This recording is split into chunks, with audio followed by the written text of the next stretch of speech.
Les gens qui nous écoutent doivent savoir trois choses. Premièrement, via le programme Horizon Europe, l'Union européenne finance directement l'industrie militaire israélienne. Deuxièmement, les pays de l'Union européenne représentent près de la moitié des exportations d'armes vers Israël. Troisièmement, avec l'accord d'association qui n'est toujours pas suspendu, l'Union européenne demeure le premier partenaire commercial d'Israël.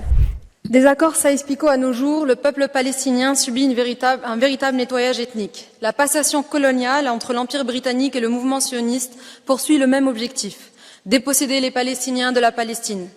Depuis près de 2 ans, cette dépossession est devenue une véritable entreprise d'extermination.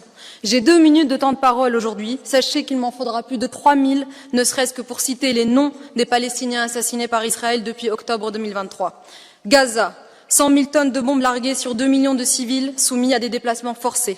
Plus de 55 000 morts, dont 70% de femmes et d'enfants. 130 000 blessés.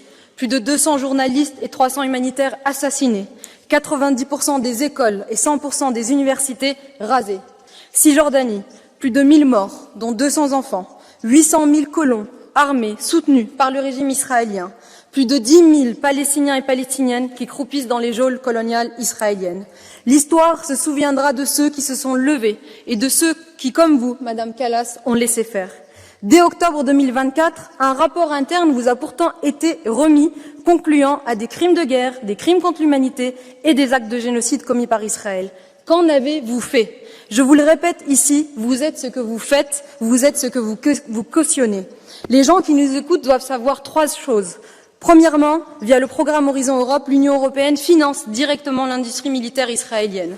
Deuxièmement, les pays de l'Union européenne représentent près de la moitié des exportations d'armes vers Israël. Troisièmement, avec l'accord d'association qui n'est toujours pas suspendu, l'Union européenne demeure le premier partenaire commercial d'Israël. Les citoyens européens par millions vous attendent au tournant.